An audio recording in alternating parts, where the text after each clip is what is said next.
Hello दोस्तों, माही mathematics classes में आप सभी लोगों को एक बार फिर से स्वागत है। आज हम दोस्तों exercise 6.1 NCERT class 12th mathematics का क्वेश्चन नंबर 9 से शुरू करने जा रहे हैं। दोस्तों पिछले वीडियो में हमने क्वेश्चन नंबर 8 तक कंप्लीट कर चुके हैं। दोस्तों देखिए क्वेश्चन नंबर 9। दोस्तों क्वेश्चन नंबर 9 है, एक गुब्बारा जो सदैव गोलाकार रहता है ना, कि त्रिज्या परिवर्तनशील है।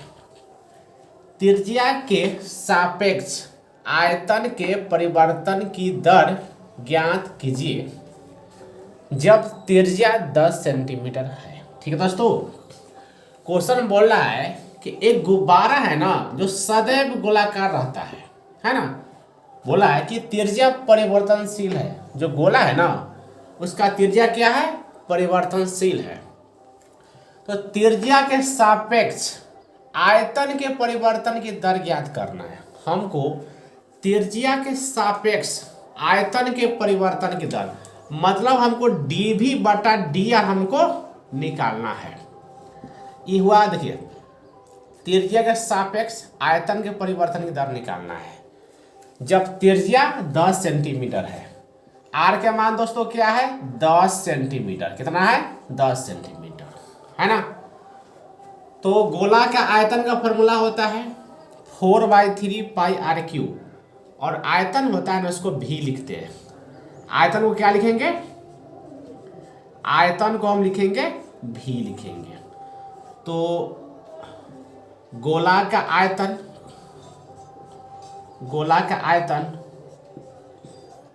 है ना, फॉर्मूला क्या, 4/3 पाई आर क्यूब, और आयतन को भी, तो भी बराबर क्या हो गया, 4/3 पाई आर क्यूब है ना। तो हमको dv बटा dr हमको निकालना है, मतलब हमको r के सापेक्ष हमको अवकलन करना है। ठीक है, तो क्या हम यहाँ लिखेंगे, r के सापेक्ष अवकलन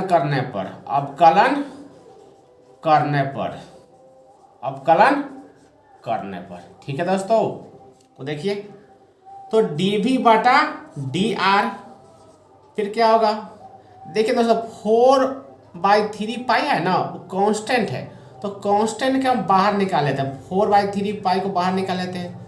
फिर dr बटा, देखिए ये आर क्यू है ना, इसका हम डिफरेंशिएशन करेंगे तो dr³ बटा dr हो गया है ना। तो dv बटा dr, अब देखिए 4π/3 और r³ है ना, तो इसका हम डिफरेंशिएशन करेंगे, अवकलन करेंगे, तो ये हमको मिलेगा 3r² है ना, और 3 से सीधे हम काट दिए, तो dv बटा dr, और यहाँ मिला 4πr² है ना। और r के मान हमको 10 दिए हो, तो r के मान हम यहाँ 10 रख देंगे, तो हमको मिलेगा dv बटा dr 4π, और r के मान 10 है तो 10 का होल स्क्वायर, तो हमको क्या मिला, dv बटा dr, फिर 4π और 10 के होल स्क्वायर हो गया 100 हो गया। तो देखिए दोस्तों, तो dv बटा dr, और 100 में हम 4 से गुना करेंगे ना, तो हमको मिला 400 पाई है ना दोस्तों। कितना मिलेगा, 400 पाई, और यहाँ होगा सेंटीमीटर क्यूब पर सेंटीमीटर। तो क्वेश्चन नंबर 9 हमको कंप्लीट हो चुका है। अब आप लोग क्वेश्चन नंबर 10 देखिए। तो दोस्तों क्वेश्चन नंबर 10 देखिए, जो बहुत ही अच्छा क्वेश्चन है। देखिए दोस्तों, बोला है कि एक 5 मीटर लंबी सीढ़ी दीवार के सहारे झुकी है। सीढ़ी का नीचे का सिरा जमीन के अनुदिश दीवार से दूर 2 सेंटीमीटर पर सेकेंड की दर से खींचा जाता है। ठीक है, दीवार पर इसकी ऊंचाई किस दर से घट रही है जबकि सीढ़ी के नीचे का सिरा दीवार से 4 मीटर दूर है। ठीक है दोस्तों, बोला एक 5 मीटर लंबी जो सीढ़ी है ना, वो दीवार के सहारे झुकी है ना। तो देखिए दोस्तों, ये हो गया दीवार हो गया और ये हो गया जमीन हो गया, और एक सीढ़ी है ना, यहाँ पर इस तरह का सीढ़ी एक लगा हुआ है ना, इस सीढ़ी लगा हुआ है। ठीक है, तो इसको दोस्तों मान लेते ए बी और सी, इसको मान लेते हैं। ये हो गया दोस्तों सीढ़ी हो गया, क्या हो गया सीढ़ी, और सीढ़ी का है ना, और ये हो गया दीवार हो गया, और ये हुआ से जमीन हुआ है ना। तब बोल रहा है 5 मीटर लंबी सीढ़ी, सीढ़ी का लंबाई कितना हो गया 5 मीटर है ना। ठीक है, बोल रहा है 5 मीटर लंबी सीढ़ी दीवार के सहारे झुकी है। सीढ़ी का नीचे का सिरा मतलब ई है ना, तो ये सीढ़ी का नीचे का सिरा ई हो गया है ना। जमीन के अनुदिश दीवार से दूर 2 सेंटीमीटर पर सेकेंड की दर से खींचा जाता है। ये जो सीढ़ी का जो नीचा सिरा है ना, इसको है ना, इसको दीवार से खींच रहा है। देखिए ये सीढ़ी है, तो ये सीढ़ी है, इसको जब हम खींचेंगे ना, जब इसको नीचे से खींचेंगे तो ये फिर इस तरीक़ा से चलाएगा है ना, मतलब यहाँ से ये इस तरीक़ा से यहाँ चलाएगा। ठीक है दोस्तों, है ना। तो बोला है कि दीवार से दूर 2 सेंटीमीटर पर सेकेंड की दर से खींचा जाता है। दीवार पर इसकी ऊंचाई किस दर से घट रही है, जब सीढ़ी के नीचे का सिरा दीवार से 4 मीटर दूर है। दोस्तों दीवार को हम x मान लेते हैं, और यहाँ BC है ना, इसको y मान लेते हैं है ना। तो क्या माना AB बराबर x मान लेते हैं और BC बराबर y मान लेते हैं है ना। तो हमको बोल रहा है कि दीवार से दूर 2 सेंटीमीटर पर सेकेंड की दर से खींचा जाता है। तो नीचे वाला जो सीढ़ी का भाग है ना, उसको खींचेंगे तो ऊंचाई इसका घट जाएगा। ठीक है, तो dy बाई dt कितना होगा, dy बाई dt होगा 2 सेंटीमीटर पर सेकेंड है ना। तो बोला कि दीवार पर इसकी ऊंचाई किस दर से घट रही है, तो हमको dh बाई dt हमको निकालना है। तो ऊंचाई हम यहाँ x माने, तो यहाँ पर हम x रख देते हैं है ना, यही हमको निकालना है। फिर बोला है जबकि सीढ़ी के नीचे का सिरा दीवार से 4 सेंटीमीटर दूर है, जो ई है ना, यहाँ से 4 सेंटीमीटर दूर है, इसका मतलब y बराबर कितना होगा 4 सेंटीमीटर है ना। तो देखिए दोस्तों यहाँ 90 डिग्री होगा, तो ABC समकोण त्रिभुज होगा। जब समकोण त्रिभुज होगा तो पाइथागोरस प्रमेय इस पर लागू होगा। तो पाइथागोरस प्रमेय क्या होता है, पाइथागोरस प्रमेय होता है कर्ण का वर्ग होता है ना, अन्य दो भुजाओं के वर्गों के फल के बराबर होता है। तो देखिए, तो पाइथागोरस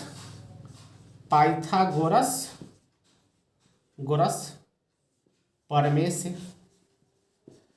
तो पाइथागोरस प्रमेय क्या होता है, कर्ण का वर्ग 90 डिग्री है ना, इससे सामने वाला जो भुजा होता है उसको क्या बोलते हैं, कर्ण बोलते हैं, और इंग्लिश में इसको हाइपोटेनियस बोलते हैं ना, हाइपोटेनियस है ना। तो कर्ण का वर्ग होगा ना, अन्य दो भुजाओं के वर्गों के फल के बराबर होगा। तो x square plus y square बराबर क्या होगा 5 का होल स्क्वायर। तो x square plus y square और 5 का होल स्क्वायर होगा 25 है ना। और y के मान हमको यहाँ 4 दिए हुआ है, तो y के मान यहाँ 4 रख दीजिए। तो क्या होगा एक्स स्क्वायर प्लस 4 का स्क्वायर बराबर में 25, एक्स स्क्वायर और 4 का स्क्वायर हुआ 16 बराबर 25। यहाँ से एक्स स्क्वायर बराबर क्या होगा 25 प्लस 16, इसको इधर माइनस 16 होगा, और एक्स स्क्वायर बराबर 25 में से 16 घटाए 9, स्क्वायर हटेगा ना तो इस पर रूट चढ़ेगा। ठीक है, तो एक्स का मान क्या निकल गया, एक्स का मान हमको निकल गया 3 निकल गया, 3 निकल गया है ना। तो अब देखिए है ना, पाइथागोरस प्रमेय से हमको क्या निकला है, x square plus y square बराबर 25 है ना। यहाँ निकला x square plus y square बराबर 25 है ना। तो दोस्तों हमको dx बाई dt निकालना है, तो हम t के सापेक्ष हम इसका अवकलन करेंगे। तो क्या लिखेंगे, t के सापेक्ष अवकलन करने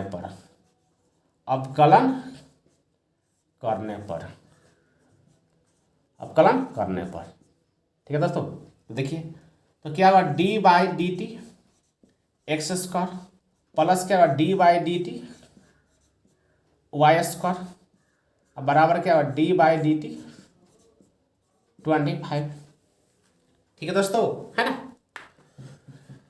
तो दोस्तों देखिए यहाँ D by D t x square है, तो इसका जब हम अवकलन करेंगे ना तो एक्स स्क्वायर का अवकलन होता है 2x और फिर हम x का अवकलन करेंगे तो d x by D t होगा प्लस फिर यहाँ देखिए वाई स्क्वायर है, जब हम इसका अवकलन करेंगे तो 2y और फिर y के करेंगे तो d y by D t, है ना। और 25 है ना, जो 25 है वो कांस्टेंट है, कांस्टेंट का अवकलन क्या होगा 0 होगा। ठीक है दोस्तों, है ना। तो हमको क्या निकालना है d x by D t हमको निकालना है। तो देखिए तो 2x d x by D t plus में इसको इधर लाइए तो -2y d y by D t होगा, है ना। दोस्तों हम यहाँ पर लिखते हैं, आपको नीचे नहीं दिखेगा, है ना।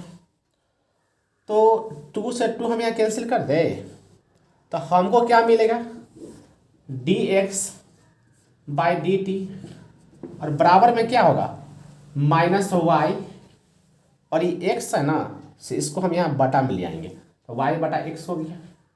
फिर वह d y by d x, है ना। देखिए दोस्तों यहाँ d y by D t था, है ना, मिस्टेक से हम x लिख दिए, क्या होगा डी टी, तो यहाँ भी क्या होगा डी टी होगा। ठीक है दोस्तों, तो d x by D t minus y बटा एक्स है, तो y का मान क्या है 4 है तो -4 और x का मान दोस्तों क्या है x का मान 3 है तो यहाँ हम 3 लिख दिए और d y by D T का मान क्या दिया हुआ है 2 दिया हुआ है तो यहाँ हम रख देंगे 2, तो डी एक्स बटा डी टी क्या निकला -8/3, है ना, सेंटीमीटर पर सेकेंड। तो हमको बोला है तो दीवार पर इसकी ऊंचाई किस दर से घट रही है, यहाँ माइनस लगा हुआ है, इसका मतलब घट रहा है। तो दीवार का जो ऊंचाई है ना 8/3 सेंटीमीटर पर सेकेंड की दर से घट रहा है। तो ठीक है दोस्तों, तो क्वेश्चन नंबर 10 कंप्लीट हो चुका है, आप लोग इसको नोट कीजिए। हम फिर क्वेश्चन नंबर 11 बता रहे हैं। दोस्तों क्वेश्चन नंबर 11 देखिए क्या बोल रहा है, एक कण वक्र 6y इक्वल x³ + 2, है ना, के अनुगत गति कर रहा है ना। वक्र पर उन बिंदुओं को ज्ञात कीजिए जबकि x निर्देशांक की तुलना में y निर्देशांक 8 गुना तीव्रता से बदल रहा है। ठीक है, तो दोस्तों एक कण का वक्र हमको दिए हुआ है, वक्र हमको क्या दिया हुआ है 6y बराबर क्या दिया हुआ है x³ + 2 हमको दिए हुआ है ना। बोला वक्र पर उन बिंदुओं को ज्ञात कीजिए जबकि x निर्देशांक की तुलना में y निर्देशांक 8 गुना तीव्रता से बदल रहा है। मतलब x निर्देशांक की तुलना में y निर्देशांक है ना 8 गुना तीव्रता से बदल रहा है। मतलब dy बाई डी टी है ना dx बाई डी टी का 8 गुना है। देखिए ना बोल रहा है जबकि x निर्देशांक की तुलना में y निर्देशांक है ना 8 गुना तीव्रता से बदल रहा है। मतलब e है ना इसके अपेक्षा 8 गुना तेजी से बदल रहा है, तो इसमें 8 से गुना करें तब ना बराबर होगा। ठीक है दोस्तों, इसमें 8 से गुना कर दीजिए, बराबर हो गया, है ना। तो हमको बिंदु को निकालना है, बोला वक्र पर उन बिंदुओं को ज्ञात कीजिए।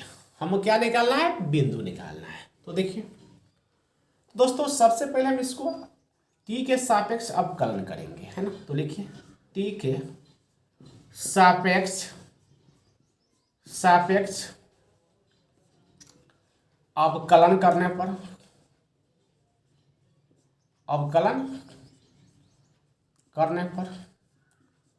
है ना। तो देखिए 6 यहाँ कांस्टेंट है, कांस्टेंट को बाहर निकाल देंगे तो क्या बचेगा d y by D t, है ना।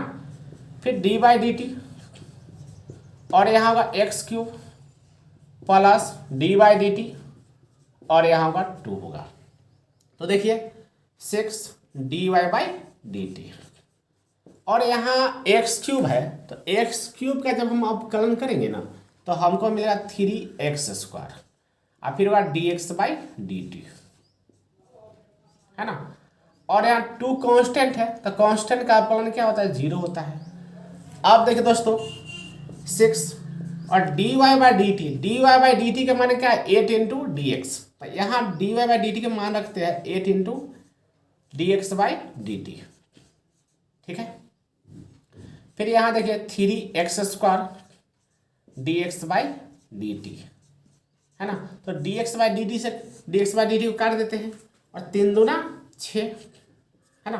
क्या मिला 8 दूना 16 और बराबर में x², है ना। तो यहाँ स्क्वायर जब हटेगा तो यहाँ प्लस माइनस देके हम रूट चढ़ाएंगे, ठीक है दोस्तों। तो हमको क्या मिला x बराबर ±4, है ना। तो देखिए अब हम x के मान +4 रखेंगे और y के मान निकालेंगे। तो इसमें x के मान लिखते हैं x बराबर +4 रखने पर, तो रखिए यहाँ में क्या है 6y है, तो 6y, x³ है, x का मान रखिए +4 का होल क्यूब है, फिर +2, तो 6y और 4 का होल क्यूब करेंगे ना, 4 का होल क्यूब, तो हमको मिलेगा 64 प्लस में 2, तो यहाँ 6y बराबर क्या हुआ 64 और 2 66 होगा, है ना। तो देखिए दोस्तों, तो यहाँ से y बराबर क्या हुआ 66/6, तो 6 से काटे इसको 11 मरते में, तो y बराबर क्या हुआ 11 होगा, है ना। तो x का मान जब 4 हुआ तो y का मान क्या हुआ 11 होगा, ठीक है। अब हम क्या करेंगे, अब x का मान -4 रखेंगे।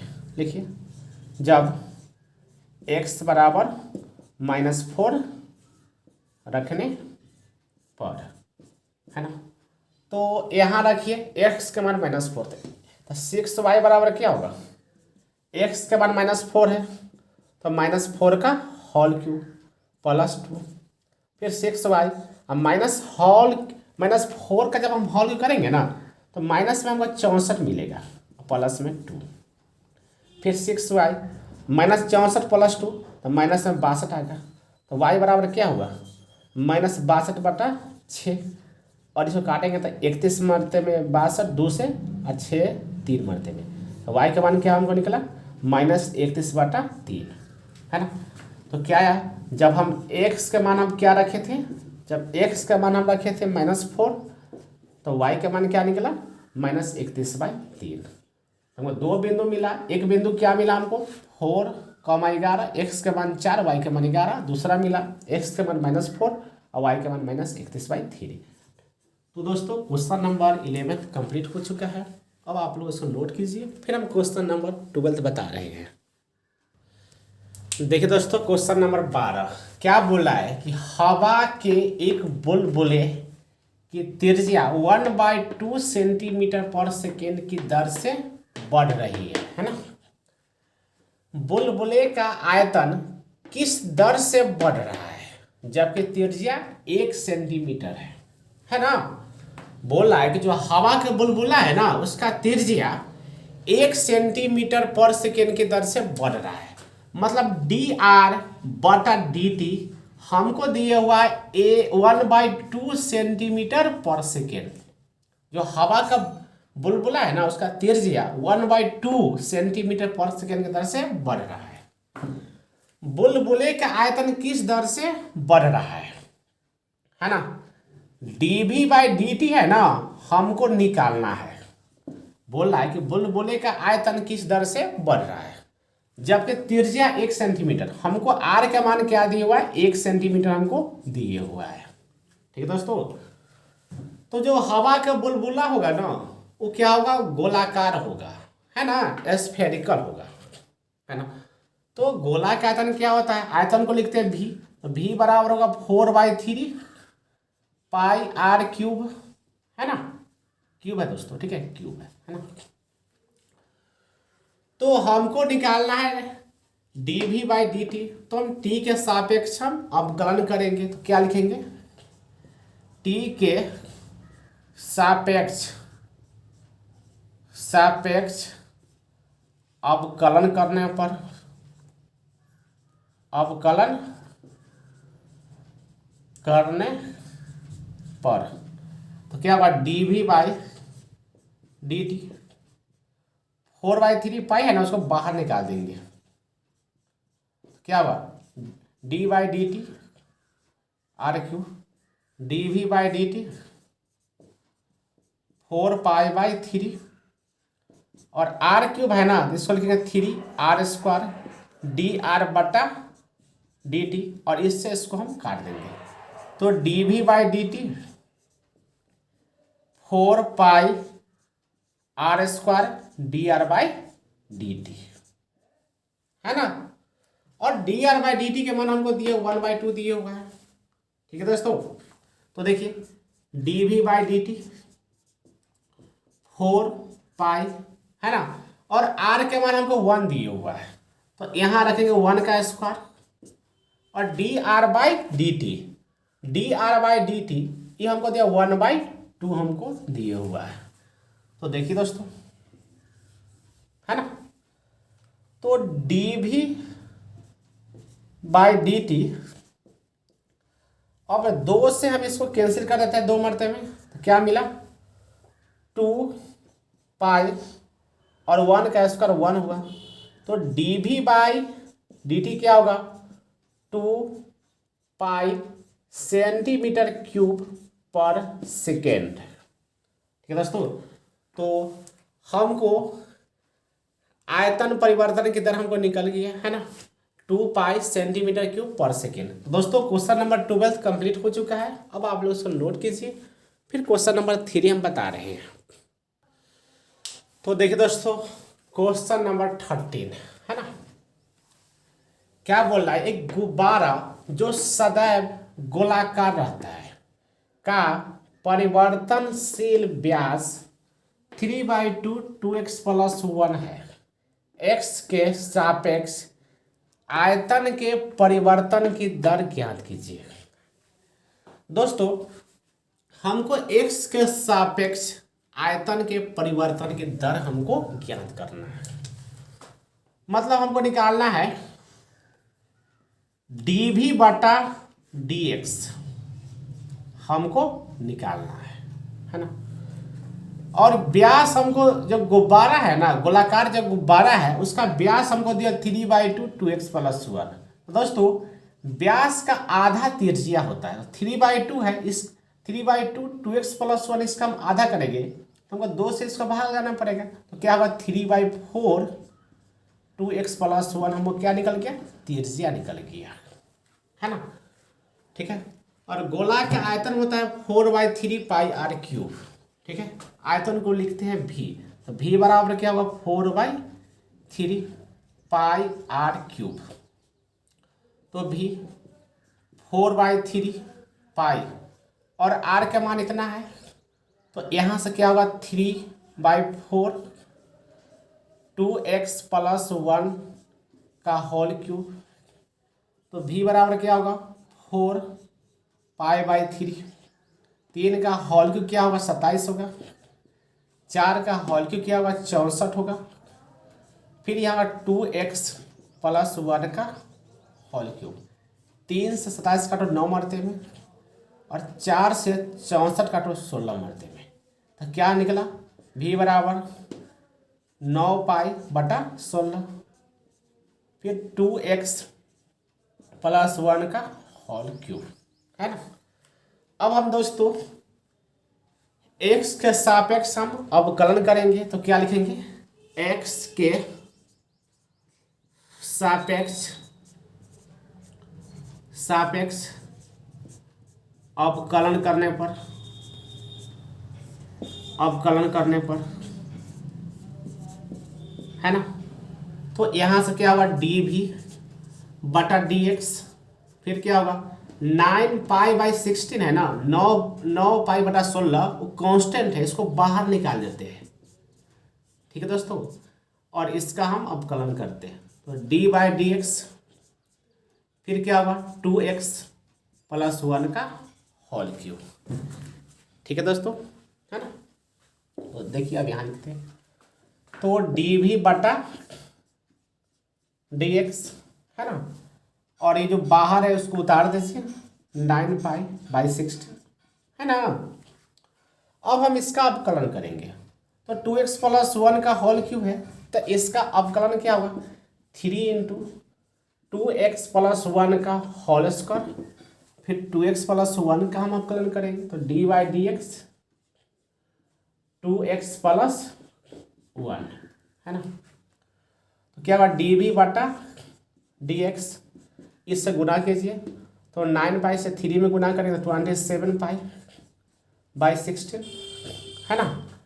फिर 2x + 1 का होल स्क्वायर, फिर इसका अवकलन करेंगे तो 2 कांस्टेंट है, 2 को बाहर निकाल देते हैं dx/dx + 1 है तो d1/dx, तो dv/dx फिर है 27π/16, फिर 2x + 1 का होल स्क्वायर, और यहाँ 2 dx/dx 1 हो गया, एक कांस्टेंट का यहाँ 0 हो गया, कांस्टेंट है ना, तो इसका अवकलन क्या होगा 0 होगा। तो dv/dx 27π/16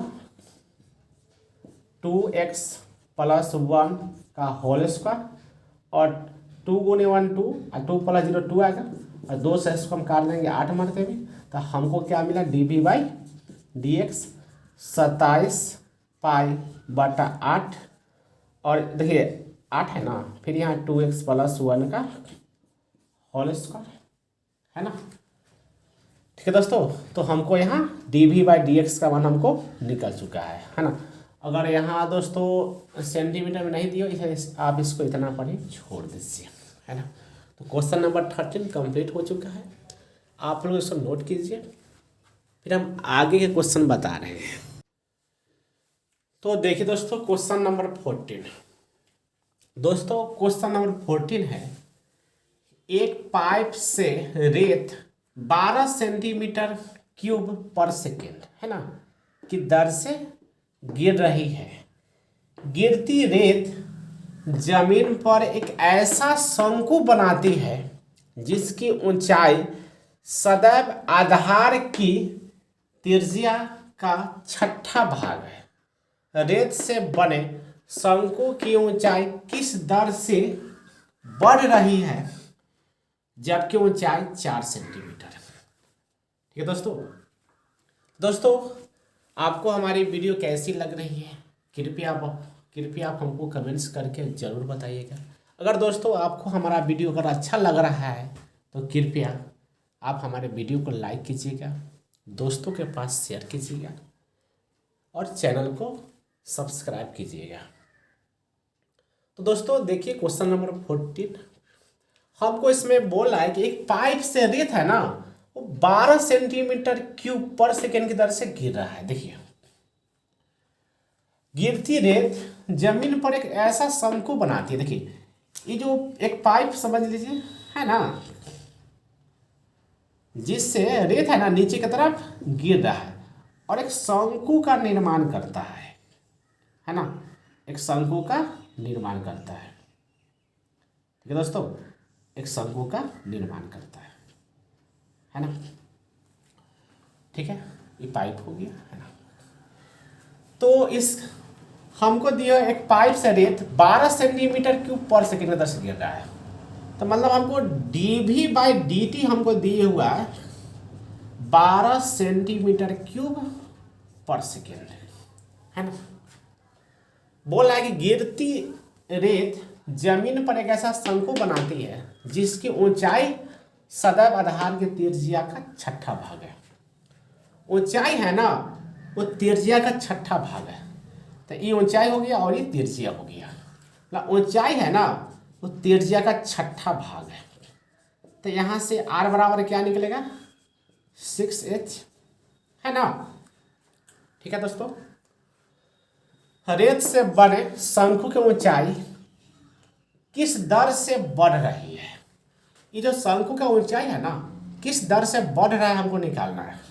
हमको निकालना है dh/dt बराबर वाट, है ना, जबकि ऊंचाई दी हुआ 4 सेंटीमीटर, h का मान क्या दिया हुआ 4 सेंटीमीटर। ठीक है दोस्तों।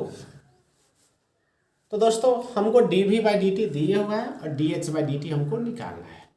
तो शंकु का आयतन का फॉर्मूला होता है 1/3 पाई आर स्क्वायर एच, और आयतन को लिखते हैं भी द्वारा। तो भी बराबर क्या होगा 1/3 पाई आर स्क्वायर एच, है ना। तो यहाँ देखिए भी बराबर 1/3 पाई, और आर है से यहाँ 6h के बराबर है। तो जहाँ आर है ना वहाँ हम 6h रख सकते हैं।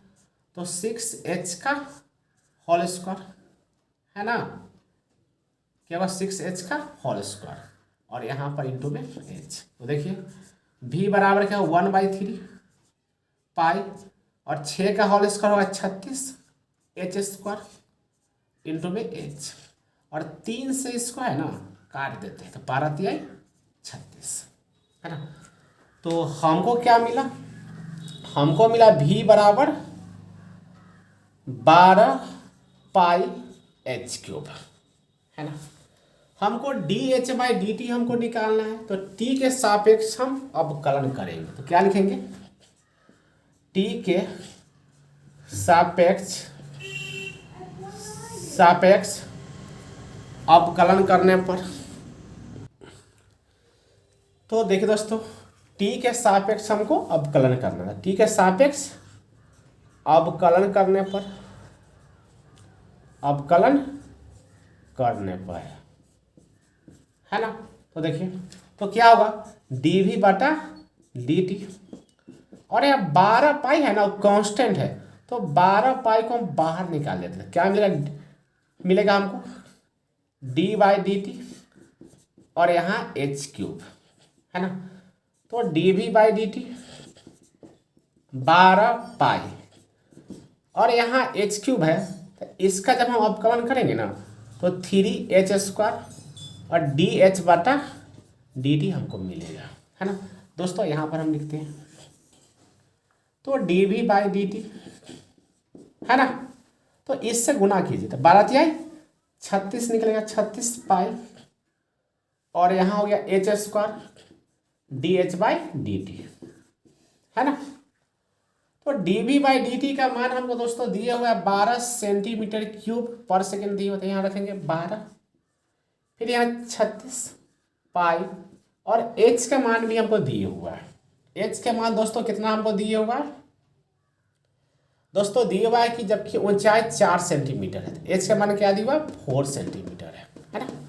तो h का मान रखिए 4 का होल स्क्वायर, और d H by D t हमको निकालना है।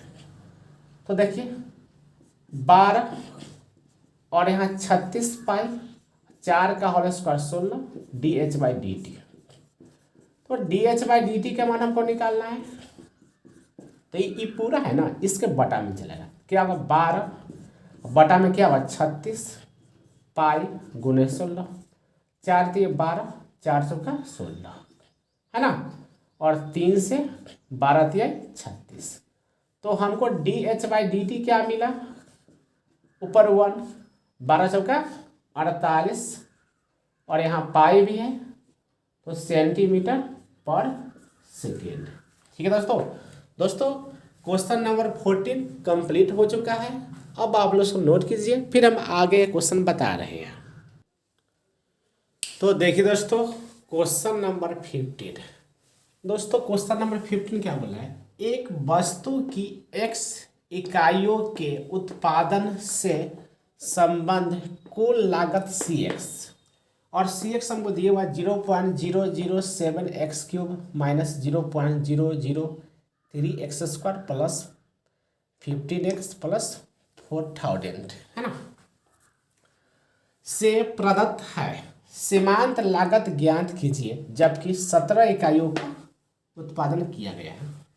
तो दोस्तों बहुत ही आसान क्वेश्चन है, इसका अवकलन कर दीजिए और x का मान 17 रख दीजिए, जो मान आएगा ना वही cx का मान होगा, सीमांत लागत वही होगा। तो देखिए बहुत ही आसान क्वेश्चन, बहुत ही आसान क्वेश्चन है। तो cx क्या जो 0.007 x cube minus 0.003 x square, plus क्या है 15x प्लस 4000, है ना। तो इसको x के सापेक्ष हम इसका अवकलन करेंगे तो क्या लिखेंगे, x के सापेक्ष अवकलन करने पर,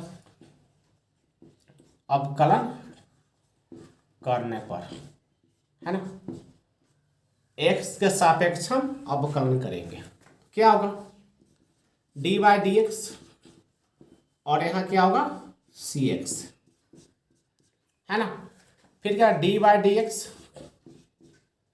0.007x क्यूब, फिर minus dy/dx 0.003x square plus dy/dx और यहाँ 15x प्लस dy/dx 4000, है ना।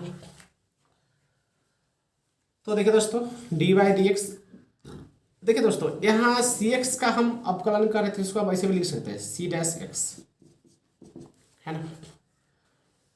तो यहाँ 0.007 कांस्टेंट है, इसको हम बाहर निकाल दें, 0.007 को बाहर निकाल देंगे और x क्यूब है, इसका अवकलन करेंगे ना तो हमको मिलेगा 3x स्क्वायर। फिर यहाँ इतना कांस्टेंट है, इसको बाहर निकाल देंगे तो 0.003 और x स्क्वायर, इसका अवकलन करेंगे ना 2x, ठीक है। और यहाँ देखिए यहाँ 15 है ना, वो कांस्टेंट है, उसको बाहर निकाल दीजिए। फिर dx, x का जब अवकलन करेंगे तो dx/dx का मान होगा 1 और यहाँ एक कांस्टेंट है तो इसका अवकलन हो गया 0, ठीक है। तो देखिए दोस्तों c-x, अब इससे गुना के 7×3=21 तो क्या होगा 0.021x स्क्वायर होगा। फिर इससे गुना कीजिएगा 3×2=6, क्या होगा 0.006x और 15×1=15, है ना। हमको x का मान यहाँ 17 इकाई दिया हुआ है तो 17 रखना है, तो c-17 यही सीमांत लागत हो जाएगा 0.021 और यहाँ वह 17 का होल स्क्वायर। फिर यहाँ माइनस होगा 0.006 गुने 17 और यहाँ प्लस में 15, है ना। तो यहाँ देखिए c-17 0.021 और 17 का होल स्क्वायर 289 होगा, माइनस इससे गुना कीजिए 17×102 होगा 0.102 होगा, है ना, और प्लस में 15, ठीक है। तो c-17, है ना। अब हमको इससे इसमें गुना करना है, तो दोस्तों इससे हम इसमें गुना करेंगे तो हमको मिलेगा 6.069, क्या मिलेगा 6.069 माइनस 0.102 प्लस 15, है ना। तो ये दोनों को जोड़ेंगे फिर इसमें से माइनस करेंगे तो हमको इसका मान हमको क्या मिलेगा 20.967, यही इसका आंसर हो जाएगा, ठीक है दोस्तों। क्वेश्चन नंबर 15 कंप्लीट हो चुका है। अब आप लोग इसको नोट कीजिए, फिर हम क्वेश्चन नंबर 16 बता रहे हैं। तो देखिए दोस्तों क्वेश्चन नंबर 16 क्या बोला है, किसी उत्पाद की x इकाइयों के विक्रय से प्राप्त कुल आय rx रुपयों में rx दिया हुआ है 13x square plus 26x plus 15 से प्रदत्त है। सीमांत आय ज्ञात कीजिए जब x बराबर 7 है। दोस्तों सीमांत आय निकालना बहुत ही आसान है, आप इसका अवकलन कर दीजिए, अवकलन करने के बाद x का मान 7 रख दीजिए, सीमांत आय निकल जाएगा। तो देखिए निकालते हैं। rx हमको दिए हुआ है 13x स्क्वायर प्लस 26x और प्लस 15 हमको दिए हुआ है ना। तो x के सापेक्ष हम इसका अवकलन करेंगे तो क्या लिखेंगे, x के सापेक्ष अवकलन करने पर,